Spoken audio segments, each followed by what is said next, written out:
Melanie and Ard, there are roughly 4,000 historic black cemeteries across the Lone Star State that are in similar condition. They were started by former slaves, pastors, and blacks who obtained a little wealth for themselves in the early 1800s and after the Emancipation Proclamation. The problem is when they die off, you get this.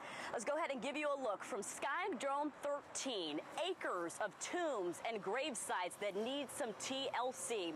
The good news is there's a local group that's working to give veterans and so many others here a final resting place.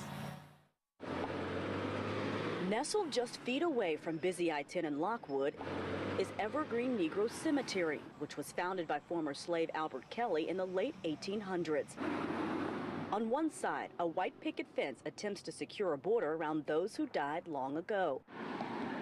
On the other side of Lockwood, there's no fence, but the same condition. Unkempt grass, leaning headstones, and trash and debris. The cemetery was almost totally invisible because it was overgrown 5 or 6 feet. Woody Jones has made it his life mission to clean up and keep up cemeteries like Evergreen.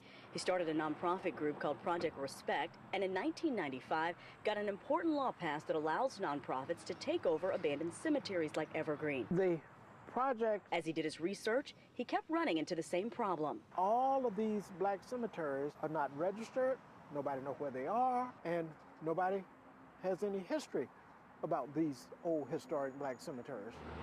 There's a reason for that. For centuries, black Americans couldn't be buried with whites due to segregation laws.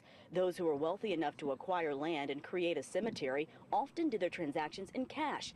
No trust fund meant no long-term plan to keep up the property. Maintaining this cemetery is a every 2-week job, just like your front yard is. There are roughly 24 veterans buried at Evergreen, from World War I vets to Buffalo soldiers. He fought in the 10th Cavalry, and this guy was from North Carolina. Harris County helps cut Evergreen's grass, and ConocoPhillips has provided tools and lawn equipment, but there's still work to be done. Our history lies in these old historic black cemeteries.